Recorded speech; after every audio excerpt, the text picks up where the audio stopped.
CTV News at 5.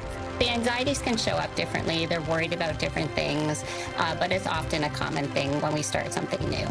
Helping kids cope as students get ready to head back to class, anxiety is affecting youth of all ages. How families can help make the return to school a little easier. I never thought I'd be able to do something like that. Off the scales, a Nova Scotia teenager lands a historic catch in a local tuna tournament. We have to share our ideas, team up. Connected to the world, from AI to digital trust, the future of cybersecurity is being discussed right here in our region. A sunny start for most this weekend before rain rolls in on Sunday. Live from the Maritimes News Center, this is CTV News at 5. Good evening and welcome to CTV News at 5. I'm Suzette Belliveau. Maria is off. Thank you so much for joining us on this Friday.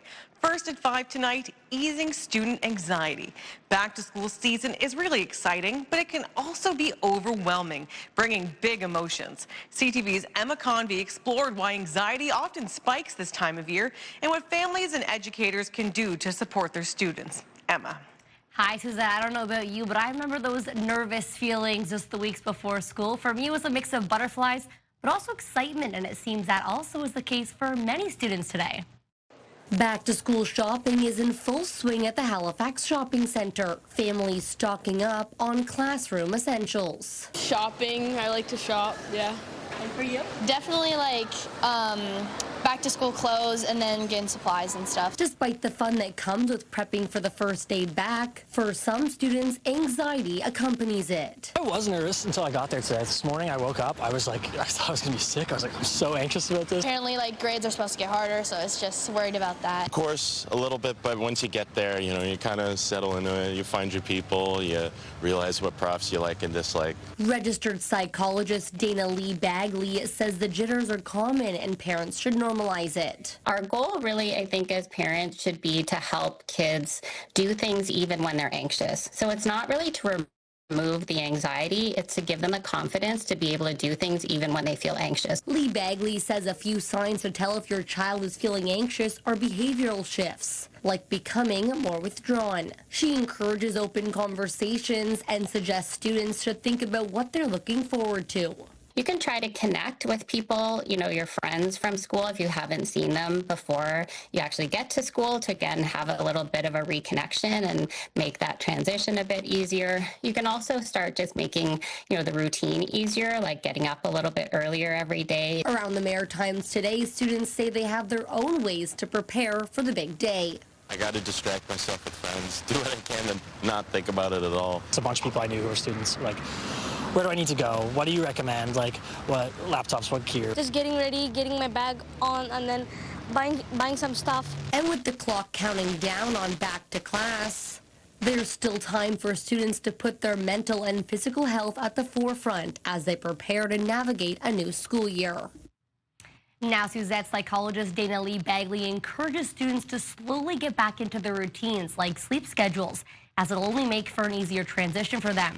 She also reminds parents not to pass on their anxious feelings to their kids. Suzette.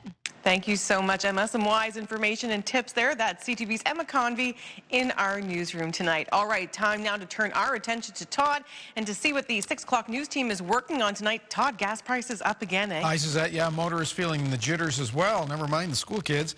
Nova Scotia motorists in particular, they were facing a steep jump in gas and diesel prices as the weekend gets underway. The price of diesel will impact the cost of just about everything else.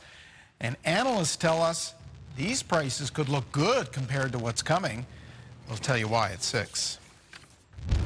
The midnight deadline for the latest rounds of tariffs is quickly approaching. As the clock ticks down, maritime industries, including the all-important forestry sector, waiting anxiously on word of whether American tariffs will be dropped or exactly what the tariff number will be. Everybody's awaiting details. We'll get the latest from New Brunswick tonight. And this evening, we're hearing from a mother who is fighting to keep her roadside memorial to her son. He died in a crash in Hammonds Plains more than 2 years ago. The family visits the site and says it helps them grieve. But there's a bylaw that limits memorials how long they can be in place. We'll have more on that story tonight in your newscast. Brianne Foley in for Kayla Mitchell, taking a day off today, and boy, he picked a good one. He usually does, Todd. He does. I feel like every time I fill in, it's beautifully sunny outside. He's got the inside track. Shockingly, I know, right? Who knew? As we take a look here at our current temperatures, we are seeing pretty average type temperatures for this time of year. As we head into the evening, we will see those warmer temperatures stick around overnight for the most part. Humidex values are making things feel a little bit hotter, a little bit stickier as we head throughout our day today, though. Watching our radar and satellite, you see a little bit of increasing cloud cover coming through for most of Nova Scotia and a few spotty showers coming through as well. Not a whole lot of precipitation that we are seeing accumulated in the region, but that won't hang on into most of Saturday. We will see some spotty showers, especially in western parts of Nova Scotia, as well as western parts of New Brunswick as we head into Saturday. But for the most part, it's going to be a mix of sun and cloud until the evening. Then we're going to start to see some showers pushing into the region, and that is going to continue for the majority of Sunday. So Sunday, we do have a low pressure system coming in from western parts of the country as well as the southwestern United States. And so that's why we're going to continue to see some of that rain sticking around on Sunday, Suzette. So Saturday will be a great day to get out and about. Saturday is good. Got it. All right, we'll see Brianne again soon. Here's some exciting news. CTV and the PEI International Shellfish Festival have teamed up for our Shellfish Lovers Getaway Contest. One lucky viewer will win 2 weekend passes, tickets to Feast and Frolic, 500 shellfish bucks, a 4-night stay at the Arts Hotel, a $300 gas card, and more. To enter, go to ctvatlantic.ca, follow the contest prompts, or scan that QR code on your screen right now. You can enter once per day until Saturday, tomorrow at 5 p.m. The winner will be announced August 28th. Good luck to all. All right, still to come, Brianne has that all-important weather forecast going into the weekend. Coming up next, going for gold. Team Nova Scotia just returned from the Special Olympics Canada Summer Games. We'll celebrate their success when we return.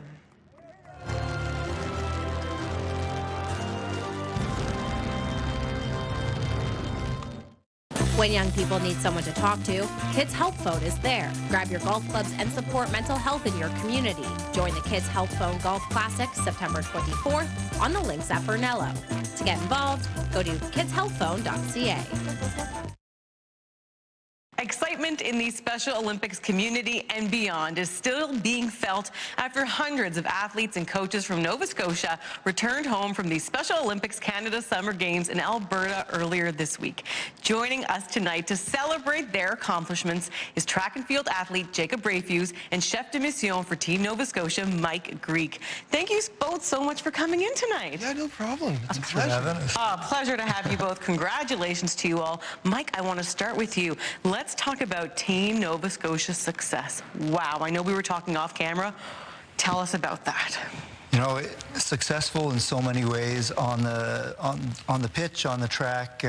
Our power lifter came home with 4 gold, but one of the proudest things was that we were recognized as one of the nicest, politest, and people just kept saying how great our athletes were as people. And while the medals are certainly shiny and amazing, that's just as important. Wow, and we're showing some pictures now of the different athletes from Team Nova Scotia. Mike, how many medals did you guys bring home? 56 in total. Huge amount, and some great team success and individual success. Love that. Speaking of individual success, Jacob, track and field athlete, look at the hardware. I don't know how your neck is carrying all that. Look at the gold. I'm surprised I'm still carrying it, to be honest with you. Tell me a bit about Jacob. This was your first time at Nationals. Yes. What was that experience like for you? It was crazy. The atmosphere and, you know, having the team built around what you love to do most, and then coming out and showing other provinces just because you have a small team doesn't mean you can come out and away with something bigger. It's incredible. I think your hometown, Lower Sackville, must be so proud of you. We're proud of you here. Mike, what were we saying, and Jake, we were talking about this off camera as well, about you might be like the fastest runner? He totally, so literally won gold in the 100, 200, and 400. So the fastest in the top heats, running his 453. Almost 53 seconds. 53 seconds. Wow. And 111 and a half seconds, which is, anybody that knows the 100 meter, you know, in the Olympics, they're doing well when they get under 11. Wow. So he's a half second off of, you know, breaking that barrier. It's pretty incredible. Jacob, that is awesome. Congratulations. Thank That's you. wonderful. Jacob, I have to ask, what's your next goal? I mean, what are you doing what are your sights set on from here? Hoping to go to Worlds in Chile in 2027, and hopefully gonna keep improving and keep it where I need to keep it to keep moving forward. Yeah, it's 2 years in October 2027, yeah. right? So well, good for you. I think that's a wonderful goal. Mike, when you look at being there in Alberta with the team, when you look at the heart and the effort from the athletes, the coaches, their hard work that goes into this, what goes through your mind when you're there taking it all in? You know, I guess the pride just swells up, and I can't help think about all the coaching, the training, the amount of volunteers that go into making it happen. Yeah, we have coaches out there 3, 4, 5 times a week using their expertise to train these athletes. It's very inspiring. Wow. I have to say, Mike, Jacob, you've both been really busy this summer, of course, competing, but there's also a big fundraiser for Special Olympics coming up, the Truck Convoy, first weekend of October 3rd. Mike, can big rigs still register for that event? You sure can, and we love to see the Truck Convoy. You know, it's big events like that which make going to national games possible. It costs an awful lot of money to travel, and yeah, we love the trucking community, and there's still lots of time. Yeah, and giving athletes like Jacob great opportunity. Congrats again. Thank you. You both so much for coming in, and a huge congrats to Team Nova Scotia. All right, we're going to throw things over right now to Brianne Foley with a look at what's coming up next. Thanks so much, Suzette. And hey, it was a beautiful day in the region if you wanted to get out and run just as fast as Jacob, or maybe a little bit slower. Of course, we are taking a look here at sunshine over the Blomidon Cliffs in the Annapolis Valley. This view, take it in Grand Prix. We'll be right back with your full forecast next.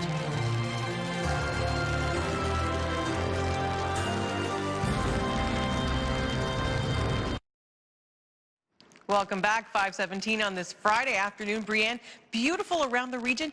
Nice night, perhaps, to enjoy some dinner at a patio, maybe hit up a beach. Yep, definitely. Or take it to the barbecue. You you know very well about that, Sue. I'm actually going to come over after and come to your place for. Let's fire up the grill.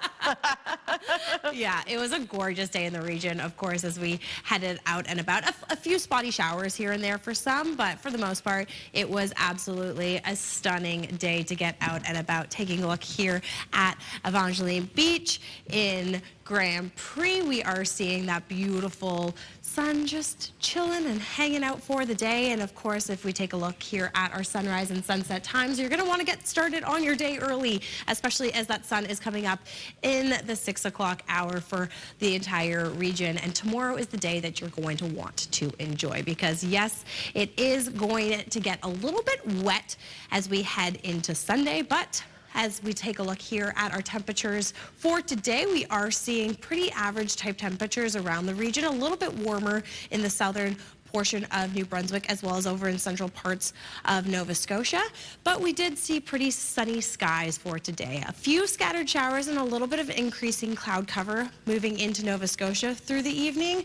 We'll see again those average type temperatures just hanging around overnight. Watching the forecast, like I said, some spotty showers for a little bit of the coastline in Nova Scotia, but for the most part, we're going to see clearer skies as we head throughout the evening and into Saturday. We will see a few spotty showers coming through, mostly for western portions of New Brunswick and Nova Scotia, but that's not going to be until about the evening. So we are going to be able to enjoy the majority of that sunshine throughout Saturday. And then Sunday, yes, this low pressure system moving in from western parts of the United States and Canada is going to pretty much be impacting into the region as we head through our day on Sunday. Looking at our wind gust forecast, not a whole lot to contend with as we head throughout the evening and into the early mornings of Saturday. But then as this low pressure system moves in, of course, we'll see a change in wind direction, and then we'll start to see those gusts start to pick up as well. So that is something to take into consideration, especially as we head throughout our day into Sunday. For tonight, partly cloudy conditions and fog pretty much building across the region. That's going to dissipate in the early hours of the morning. Again, could see a few spotty showers mostly along that coastline in Nova Scotia. As we head into Saturday, we are going to see mainly sunny skies, a UV index of 7. So keep that in mind if you are heading out and about. Pretty average type temperatures for northern parts of New Brunswick as well as southern portions of the province as well. Again, chance of afternoon showers, especially along that western portion of the province and along that Bay of Fundy coastline. Over on Prince Edward Island, we're looking at pretty much 24 across the island, mainly sunny conditions. Again, that high UV index, so make sure you are taking sun precaution if you are enjoying Saturday, like I suggest. As you head over into Cape Breton Island, much of the same, mainly sunny conditions, a high of 23. And as we head into central parts of Nova Scotia, that is pretty much hanging around once again. So sun and cloud, a little bit of extra cloud cover, and then we see a higher UV index. So we're looking at 8, so that's a very high UV index pretty much across all of Nova Scotia. So that is something to take into consideration while you're trying to get out and about and enjoy that sun on Saturday. Time now to take a look at our weather watcher for today. So this is a picture from Jace watching the sunset. What a beautiful photo. 9-year-old Jace from Bell Park Academic. Thank you so much for sharing you watching the sunset while on the beach. And if you'd like to be one of our weather watchers, please send your weather-related drawing to CTV Weather Watchers at P.O. Box 1653. Suzette? Thanks, Brianne. Well, this is a really cool story. A teenager in southwestern Nova Scotia has just left her mark in the tuna fishing history books. I was just thinking, how did I do that? Because I never thought I'd be able to do something like that. That's 13-year-old Daylin Jacquard talking about her experience competing in the annual Wedgeport Tuna Tournament and Festival. Her big catch, a 711 pounds bluefin tuna, making her the pending junior female angler world record holder. The previous record catch was 618 pounds back in 2014. Daylin was competing with a team of 9 on her dad's boat, and she says she's still reeling in the excitement around her catch and all the community support she's received. The whole community in Westport comes together and they just help each other out. Even if you're not close friends, you'll always be cheering for someone no matter what. And I just find it brings everyone together, and it's just amazing. The 13-year-old's pending record will need to be confirmed by the International Game Fish Association before it's considered official. Regardless, everyone in the Acadian community of Wedgeport, Nova Scotia is celebrating her impressive catch. The Wedgeport Tuna Tournament and Festival wraps up tomorrow. As for Daylin, well, she's already got her sights set to next year with a goal of winning the whole tournament. Congratulations, and congratulations to all who have caught some tuna during the tournament. All right, we're about to make someone very happy. It's time to announce the winner of our Back to School contest. A reminder, the prize, one lucky viewer will win a Back to School shopping spree to stock up on fashions, accessories, sneakers, and more. The prize package includes $1,000 in gift cards from Dartmouth Crossing businesses, plus a night at the Hampton Inn and Suites by Hilton Hotel. The winner is, drum roll, Debbie Haley from Yarmouth County, Nova Scotia. Congratulations, Debbie. Enjoy your winnings. All right, well, coming up next, we're going to head to Fredericton for this story. I'm Nick Moore in Fredericton. AI has been on the tip of everybody's tongue this summer, and it was a main talking point at a gathering in Fredericton this week. Well, the details coming up. Mornings with Aaron and Peter. Hey, if you like to play the $1,000 Minute, get ready, because we're going to start playing it twice every weekday. 7 a.m. and 8 a.m. every weekday starting in September, the $1,000 Minute. Well, there's no doubt AI is a hot topic these days. It's all around us, whether we like it or not.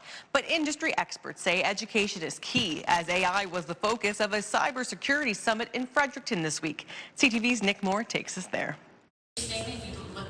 It is a group of experts linking up in Fredericton this week to discuss challenges in cybersecurity that are always changing. We do not do it individually. We have to share our ideas, team up against the threats that are currently present in the landscape. So this is why it's important to meet up, share what they're facing. The PST Cybersecurity Summit 2026 is hosted by the Canadian Institute for Cybersecurity at UNB. Artificial intelligence has been a focus at previous conferences, but even more so this year. The involvement of AI in either creating problems or being a way of solving the issues in cybersecurity. AI can spot anomalies in networks faster than traditional trackers, filtering out attacks with more efficiency and learning from those same threats. At the same time, bad actors can use AI to get around or manipulate those very safeguards. Staying on top of it all, a key part of the discussions happening here. AI and machine learning are used when building cybersecurity solutions. So they're very helpful and needed to build solutions. But at the same time, given the advancement of AI, it also itself becomes a weak link, meaning that it might end up having cybersecurity issues that needs attendance. With AI becoming more ingrained in our lives and cybersecurity, conferences like these are striving to identify all the ways it can be a hazard and solution. Nick Moore, CTV News, Fredericton. Thanks, Nick. Well, Brianne, you'll be back at 6 o'clock with the forecast. I will. It seems like tonight and tomorrow are the days to do stuff outside if you have any plans, because my goodness, Sunday, it's gonna pour. Yeah, Sunday we are going to see significant rainfall in the region. Of course, I'll have a look at that at 6. But yeah, if you have any errands or anything to do them Sunday and get outside and enjoy tonight and tomorrow. Yeah, it's good. I have friends coming up from Yarmouth for a softball tournament tomorrow. Good, it's tomorrow. Yep, it's tomorrow. Yeah, I mean, day. the Tides game is on Sunday, so it is going to be a little bit of a wet one. If you are going to the Tides game, bring a sou'wester. I know I will. Hey, that's great. And you'll be there, yeah. I will be there, yep. That's so much fun. I love going. You know what? Sports are fun regardless of the weather. Exactly. It's going to be warmer, so it's fine. You know, true. could be snow, could be worse. Oh, don't say that word yet. Whoa, yeah. We'll enjoy the sun while we can, which is great. Thanks again, Brianne, for being here today. We'll see you at 6. Right now, your national news continues.